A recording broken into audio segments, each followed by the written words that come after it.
Bueno, buenas tardes a todos, bienvenidos a este taller de relato autobiográfico.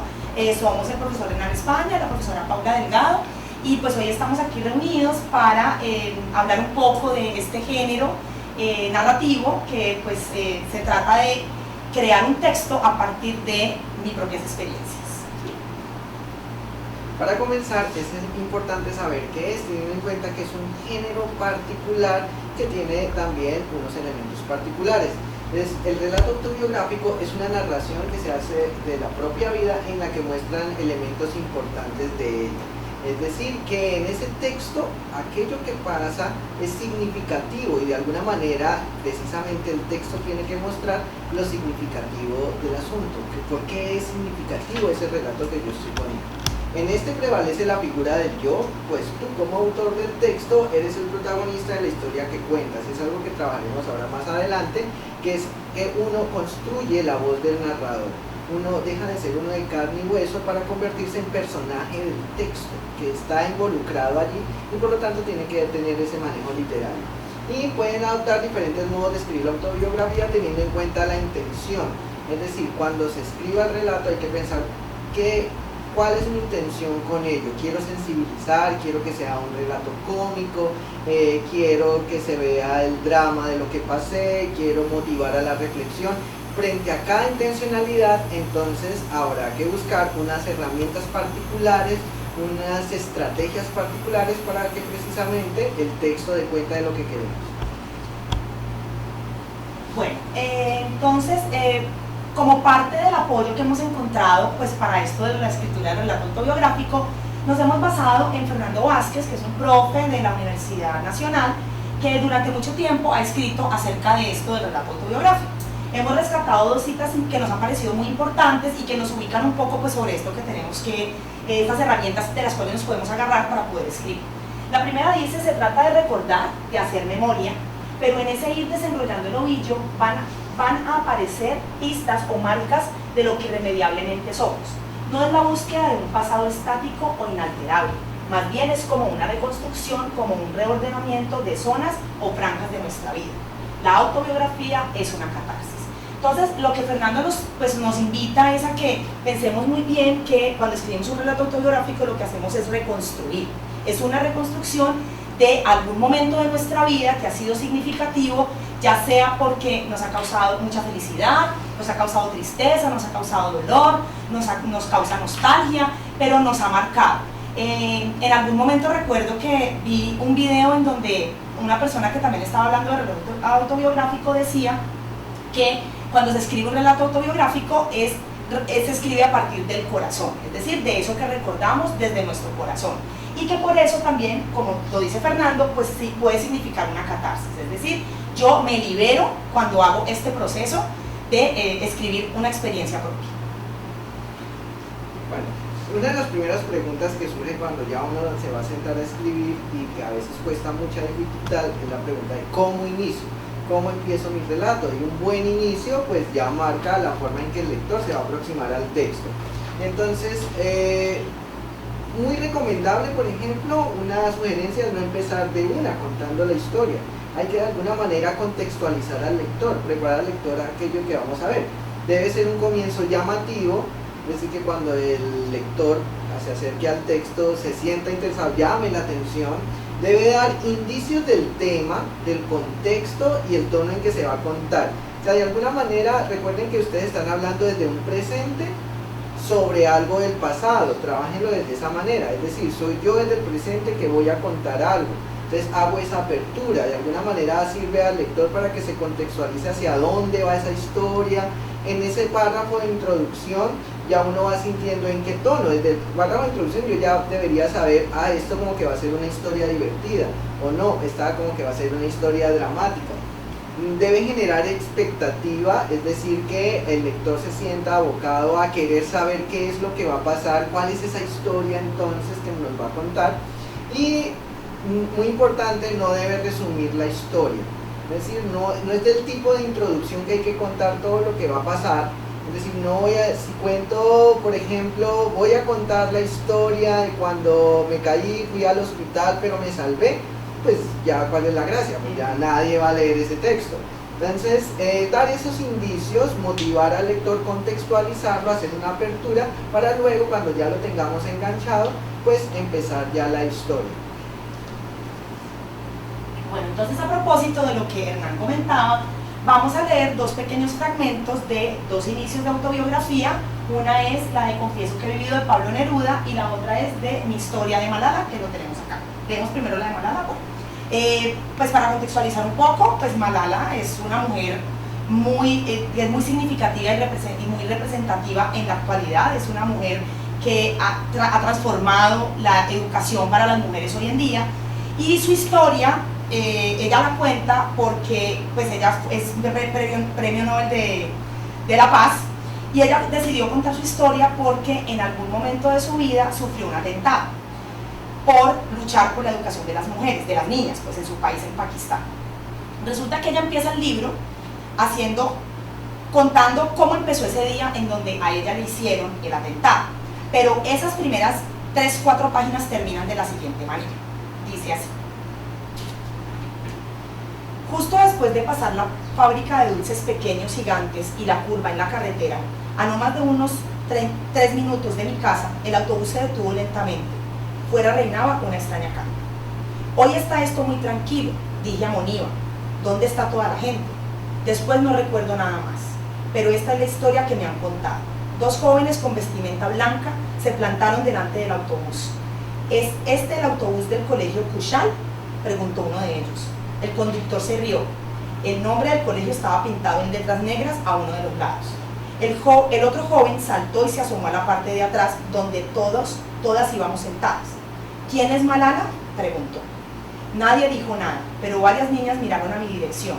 Levantó el brazo y apuntó hacia mí. Algunas niñas gritaron y yo apreté la mano de Moniva. ¿Quién es Malala? Yo soy Malala y esta es mi historia. Así empieza. Ese es el prólogo, son 3 paginitas. Bueno, el prólogo son como 5 páginas, pero este es el último pedacito de ese prólogo. Entonces, ¿qué pasa con este inicio? Que ya nos está diciendo, les voy a contar qué me pasó. Y no fue nada bueno. Además, si sabemos pues su historia de vida, pues sabemos que no fue bueno, que hoy ha tenido un final feliz, pero en ese momento no fue bueno. ¿Leemos el otro? Yo creo que podemos leer el de Pablo Neruda. El caso es que el de Pablo Neruda nos parece muy a propósito porque tiene una estructura donde se va a ver todo lo que vamos a ver. Entonces yo sugiero, al final vamos a leer el texto de Neruda para que podamos identificar en él a lo largo de la historia lo que vamos trabajando en el libro. ¿Pero tú usamos fragmento o no? ¿Ahorita no? Ahorita listo, dale. Ok. Sigamos. Perdón, aquí. La voz. Entonces, como les decíamos, cuando ustedes escriben un relato autobiográfico, de alguna manera hay una transposición entre su ser normal, el autor, y el personaje que de alguna manera ustedes están creando como narrador de esa historia. No pueden olvidar eso. O sea, en ese momento ese yo se convierte en personaje de la historia. Entonces hay que construirlo a través de las palabras. Por el hecho de que uno diga yo me llamo Hernán, no te van a conocer en el texto. A través del texto, en la forma en cómo se expresa ese personaje, ese narrador, cómo se expresa ese personaje, entonces vamos conociendo quién es el que está haciendo esa autobiografía, qué recursos utiliza, qué piensa de la vida. Eso va construyendo al personaje y le da una personalidad. O sea, la personalidad no da solamente porque se presente abiertamente, sino a través de cómo cuenta el relato, vamos conociendo a ese sujeto que está contando la historia. Muy bien, entonces aquí tenemos un ejemplo. Este ejemplo es de la autobiografía de Isabel Allende, de Mi país inventado. Vamos a leer. En mi familia nadie recurrió jamás a terapia, a pesar de que varios de nosotros éramos clásicos casos de estudio, porque la idea de confiar asuntos íntimos a un desconocido, a quien además se le pagaba para que escuchara, era absurda. Para eso estaban los curas y las tías. Tengo poco entrenamiento para la reflexión, pero en las últimas semanas me he sorprendido pensando en mi pasado con una frecuencia que solo puede explicarse como signo de senilidad prematura. Aquí vemos unas luces de comedia, ¿cierto? Ella usa un lenguaje en donde pues podría darnos cierto tinte de, ella quiere usar esto de la comedia para hacer comprender al lector un poco más esto que está queriéndonos narrar. Y lo que les decía, no hay que ser muy evidentes, es decir, cuando dice, a pesar de que varios de nosotros éramos clásicos casos de estudio, ya nos está diciendo cómo es ella, que es una persona probablemente irreverente, igual que su familia, nos está dando, en esa frasecita ya nos dio el contexto de cómo es esa familia, de cómo se ve ella. Tengo poco entrenamiento para la reflexión, ya nos dijo, bueno, no soy una persona que normalmente haga esto, lo estoy haciendo. Y toda esta frase me ha sorprendido pensando en mi pasado, con una frecuencia que solo puede explicarse como signo de senilidad prematura, pues es como lo que ella se piensa. Sabemos que es una persona que no se piensa muy en serio, o sea, se ríe de sí misma, en el sentido de, bueno, siento que voy a hacer algo que creo que lo hacen las personas ya ancianas, y entonces, ¿será que seré yo anciana? Entonces, esas reflexiones, y nos dicen mucho, o sea, no conocemos a la Isabel Allende en persona, no sabemos cómo es, pero a través de esta voz ya uno puede saber que cuenta esa historia cómo es, y uno puede, bueno, chévere, y ya uno se sentirá, de alguna manera lo ve como un ser, un personaje, y que será consecuente a lo largo de la historia. Este es otro, no. Sí, tenemos otro fragmento. Ok, ahí este es otro fragmento también. Dice, escribo estas páginas en un altillo enclavado en un cerro empinado, vigilada por un centenar de robles torcidos, mirando la bahía de San Francisco. Pero yo vengo de otra parte. La nostalgia es mi vicio. Nostalgia es un sentimiento melancólico y un poco cursi, como la ternura. Resulta casi imposible atacar el tema sin caer en el sentimentalismo, pero voy a intentarlo. Aquí con este uso de la voz ya nos está mostrando a una Isabel Allende un poco más melancólica, un poco más sentimental, un poco más desde la emoción. Entonces ahí pues la voz empieza a cambiar un poco, ¿no? Bueno, entonces otra de las estrategias importantes cuando vamos a escribir un relato es la descripción. Esto pues tiene que ver con esos espacios, ambientes, personajes y todo lo que rodea esa historia. Entonces empezar a describir cómo era el espacio, cómo era la casa donde yo viví esa experiencia, qué estaba pasando en el contexto histórico en ese momento, si de pronto la ciudad estaba en ese momento en guerra, o si estábamos en una posguerra, o por ejemplo, si quisiéramos escribir en este momento un relato autobiográfico, podríamos contextualizar diciendo que estamos viviendo un posconflicto en nuestro país, y eso hace parte pues de ese contexto. Cómo era el espacio, cómo era el ambiente, si la casa era lúgubre, o si la playa estaba muy azul, el cielo muy azul y el mar muy hermoso, muy calmado. Es decir, empezar a describir todos esos ambientes que rodean la historia. Ahora, muy importante es que a veces se piensa que cuando uno habla de la descripción, que todo hay que describirlo. O sea, digamos que hay que darle significancia a lo que realmente lo amerita. Es decir, por un lado, lo que decía Paula es muy importante, como el lector no estuvo en el momento en que pasaron las cosas, es necesario que lo ubiquemos, que por ejemplo si pasamos de un tiempo a otro tiempo, hay que decirle de alguna manera ese cambio. Si pasamos de un espacio al otro, pues eso hay que de alguna manera describírselo. Y por ejemplo, si tenemos un personaje y vamos a describir a ese personaje, sería bueno centrarnos en la descripción de aquello que es significativo, y a lo que más le damos significado en la descripción es porque por lo general va a cumplir algo dentro de la historia. Es decir, si yo como lector veo que usted se queda mucho tiempo describiéndome los ojos, es porque probablemente lo de la mirada o de los ojos será muy importante dentro de la historia.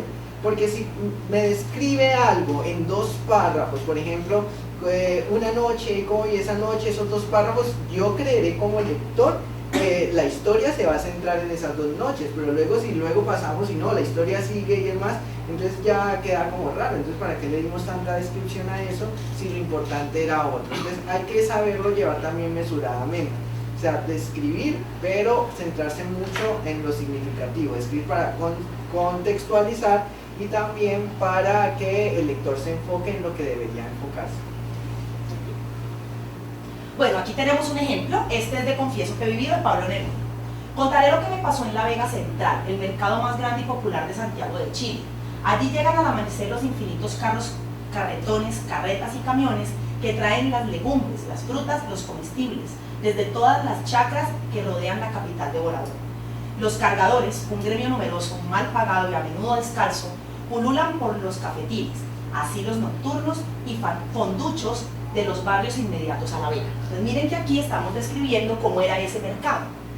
Entonces encontramos qué pasaba, cómo era, quiénes estaban. Entonces ahí nos empezamos a dar cuenta pues de ese espacio en el que él está viviendo ese momento, cómo era. Él hubiera podido simplemente decir que le tocó ir al mercado más grande y popular de Santiago de Chile. Y digamos, uno asumiría, bueno, todo lector sabe cómo es un mercado, no hay que tampoco... Pero ahora que veamos el ejemplo completo del texto de Neruda, nos damos cuenta de que hay una intencionalidad. Él quiere que vivamos realmente cómo se siente un lugar así, porque vamos a ver que esa descripción del espacio va a ser muy significativo para su anécdota. Él sabe que es un mercado, pero el hecho de cómo es un mercado va a importar mucho en lo que él va a contar. Y las personas que están allí, el ambiente y todo. Muy bien. Otro ejemplo. Bueno, aquí hay otro, este es de Vivir para contarla, de la biografía, de la autobiografía de Gabriel García Márquez. Más por escasez que por gusto me anticipé a la moda en 20 años. Bigote silvestre, cabellos alborotados, pantalones de vaquero, camisas de flores equívocas y sandalias de peregrino. En la oscuridad de un cine y sin saber que yo estaba cerca, una amiga de entonces le dijo a alguien: el pobre Gabito es un caso perdido. Entonces miren que aquí lo que se está describiendo ya es el personaje, ¿no? Físicamente, cómo está vestido, cómo era en ese momento, y además nos describe el cine, que el cine pues está en una oscuridad y qué pasa pues en ese ambiente. Entonces miren cómo es de importante tener esas descripciones, pero como dice Hernán, mesuradas. No vamos a describir, y el cine tenía 50 sillas y las 50 sillas y una cámara, porque eso no va a ser relevante para el lector. Ya todo lo que Hernán dice, ya todos sabemos cómo es un cine, pero sí es importante en este caso hacer énfasis en que está oscuro, en la oscuridad del cine. Y un recurso curioso aquí, parte de la descripción no solamente se describe él, sino que utiliza lo que dicen otros para seguir con la descripción. Entonces ustedes también pueden apelar a esos recursos, no siempre uno tiene que ser evidente.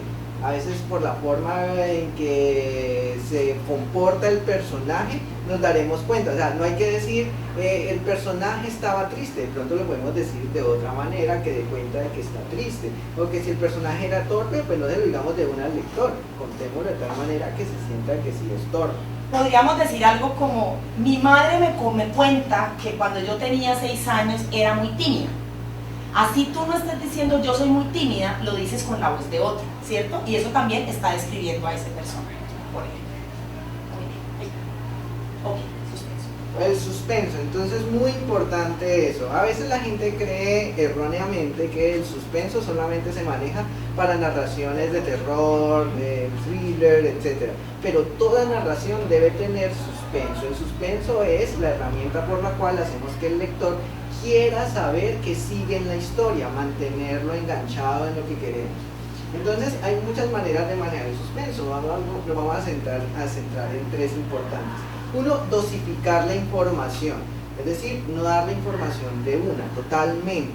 Entonces uno juega con ello y poco a poco la va soltando, porque si hacemos un texto donde en la mitad el lector ya sepa qué es lo que va a pasar, en qué va a terminar, pues estamos boicoteando nuestra propia narración.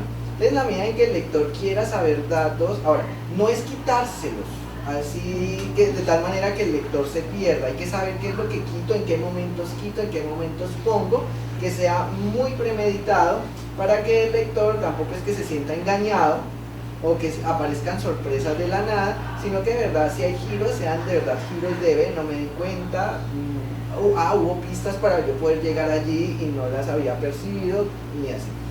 El orden de los acontecimientos, se puede jugar con el orden de los acontecimientos, no tiene que ser una narración lineal. Yo puedo empezar desde contando la historia como tal, desde la mitad, desde el clímax de la historia, y luego ir reconstruyendo cómo llegamos allí, etc. A medida que voy contando puedo hacer saltos, obviamente muy bien manejados, que el lector no se pierda en el tiempo, pero estoy contando algo, pero ese algo, por ejemplo, me lleva a recordar otra cosa que pasó previamente y la puedo poner, no hay problema con eso, y luego seguir acá. De pronto esto me lleva a hacer una reflexión del presente antes de continuar, entonces hago ese salto temporal.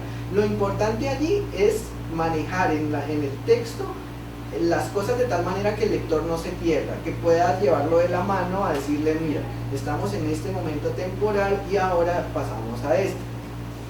Y la generación constante de expectativa, es decir, que de alguna manera en nuestro escrito el lector siempre esté pendiente de qué es lo que va a pasar, quiere saber qué va a pasar, pero sin ser obvios.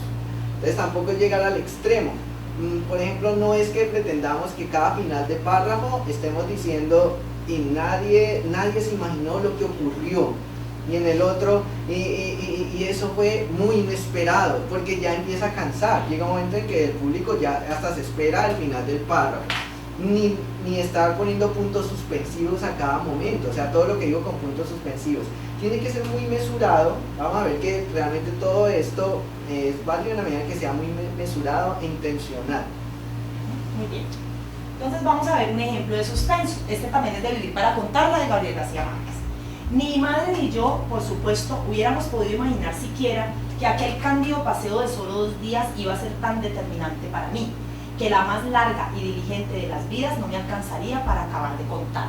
Entonces miren que aquí está diciendo que algo pasó en 2 días y que pues más adelante nos lo va a contar.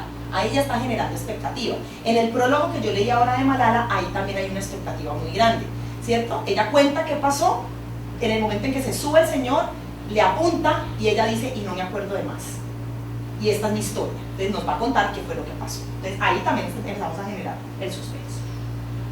Muy bien. Entonces tenemos otra de las herramientas, que es el lenguaje poético.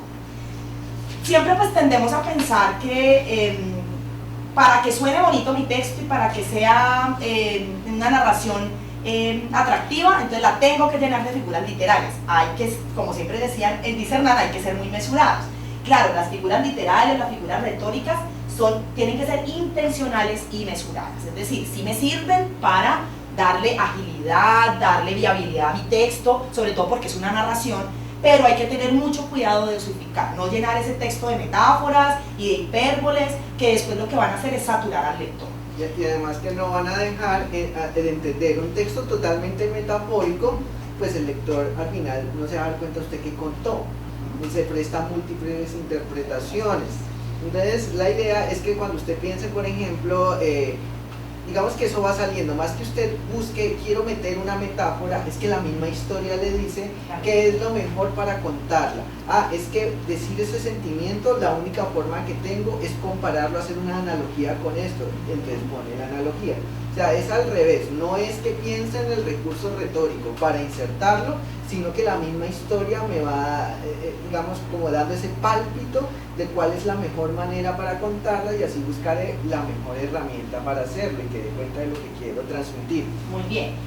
Sin embargo, no siempre se hace uso de las figuras retóricas que conocemos normalmente, también abarca la estética con la que se aborda el relato. Es decir, para que un relato también pues, esté muy bien construido poéticamente, no necesariamente tiene que estar lleno de figuras literarias. Es decir, yo puedo hablar en un tono, bueno, escribir en un tono en el que ese mismo tono se vuelve poético. Vamos a ver un ejemplo. Este es de Vivir para contarla, de Gabriel García Márquez.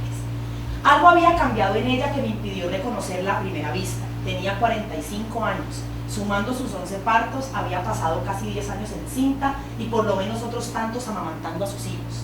Había encanecido por completo antes de tiempo.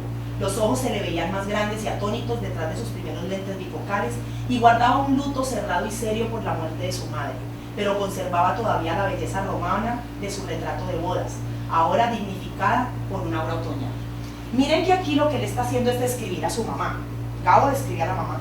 Y lo hace de una forma tan bonita, tan poética, que nos imaginamos a esa mujer, ¿cierto? ¿Cómo podría ser una mujer que tiene 45 años y que tiene 11 partos, pero entonces él no dice, y tú 11 hijos, sino que dice, y después de sus 11 partos, había pasado 10 años encinta, es decir, para decirnos que tuvo 11 hijos, lo hace de una forma muy poética. Ahora, no es por alargarlo, o sea, no es el hecho de alargarlo, recuerden que es una intencionalidad. Exacto. Porque él pudo, como dice Paula, decir tuvo 11 hijos y ya vamos con la misma información, como información tenemos la misma. Sin embargo, el que nos haga caer en cuenta que fueron 11 partos, lo que implica un parto, el dolor del parto, y que he pasado casi 10 años en cinta, entonces me imagino una persona que prácticamente no salía de ese estado, y por lo menos otros tantos amamantando a sus hijos, es estar allí amamantándolos y todo, lo que nos quiere decir no solamente que tuvo 11 hijos, sino que como mujer, todo lo que tuvo que vivir y que sintamos aquello, o sea, esa carga de alguna manera de una mujer que tuvo 11 hijos, ahí sí nos pesa más ese trabajo, esa labor como madre. Y luego al final pues dice, conservaba todavía su belleza romana, su retrato de bodas, dignificada por una obra otoñal, es decir, su madre ya está más vieja, pero sigue siendo igualmente hermosa. Eso es lo que nos dice allí, pues en un lenguaje muy poético y muy bonito. El narrador autobiográfico y su punto de vista. Entonces la historia, no es contar la historia solamente, sino que usted que vivió la historia y que lo está contando, en ese momento usted tuvo pensamientos, sentimientos, en este presente tiene también esos sentimientos y pensamientos probablemente nuevos, vistos desde otra luz, eso le generó temores, sueños, expectativas, y su historia tiene que estar matizada con eso, o sea, no es contar por contar solamente la historia, sino que debe estar enriquecida a partir de ese ser humano que la vivió. Y el ser humano se vive a través de aquello que normalmente no se expresa, a través de esas interioridades. Queremos saber es, en el momento de la tragedia, ¿usted qué pensó? ¿Qué sintió? ¿Qué temió?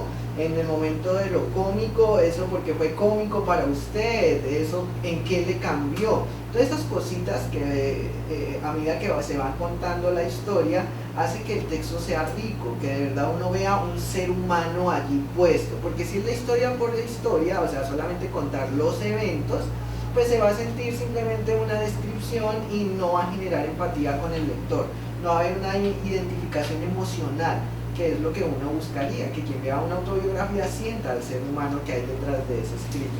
Muy bien, entonces vamos a leer un ejemplo, este también es de Vivir para Contar, la de Gabo. Alternaba a mis socios entre Barranquilla y Cartagena de Indias, en la costa caribe de Colombia, sobreviviendo a Puerto de Rey con lo que me pagaban por mis notas diarias en el Heraldo, que era casi menos que nada, y dormía lo mejor acompañado posible donde me sorprendiera la noche. Como si no fuera bastante la incertidumbre sobre mis pretensiones y el caos de mi vida, un grupo de amigos inseparables nos disponíamos a publicar una revista temeraria y sin recursos que Alfonso Fuenmayor planeaba desde hacía 3 años. ¿Qué más podía desear? Entonces miren que aquí ya él nos está diciendo que tenía incertidumbres, que tiene dudas, que como decía Hernán, pues que es un ser humano que todo lo que le pasa le genera alguna emoción. Y luego nos dice, termina con la pregunta de qué más podía desear, es decir, tengo todo esto, pero igual sigo sintiendo que algo falta, que algo más podría pasarme, y empieza pues con esto de las dudas del ser humano y de estas incertidumbres que podemos tener. Muy bien. Y llegamos al punto de, bueno, si al principio nos generaba un poquito de resquemor cómo empiezo, entonces ahora viene la otra, cuando uno ya va a terminar la historia, ¿cómo termino? Entonces la idea es que sea consecuente a la forma en que inició el relato. Un buen texto tiene su conclusión amarrada a la forma en que está la introducción, es decir, aquellos datos, aquellas cosas que dejamos abiertas allá arriba, aquellos elementos significativos allá arriba, de alguna manera los retomamos para que el relato como tal se vuelva un texto cerrado. A veces, por ejemplo, tendemos a hacer unas cosas maravillosas en la introducción, pero las olvidamos en la conclusión, como si fuera la conclusión de otro texto. Entonces la idea es que se sienta esa unidad, entonces vuelvan sobre cómo escribí ese inicio, porque eso les da idea de entonces cómo debo cerrarlo. Allí, en esa conclusión, se reafirma el valor significativo de la historia contada. Recuerden que en la introducción habíamos dado visos del por qué contamos la historia, que era significativa. Ya contamos la historia, pero en la conclusión ahí reafirmamos, no necesariamente siendo obvios, de por qué esa historia es importante, qué me dejó, digamos,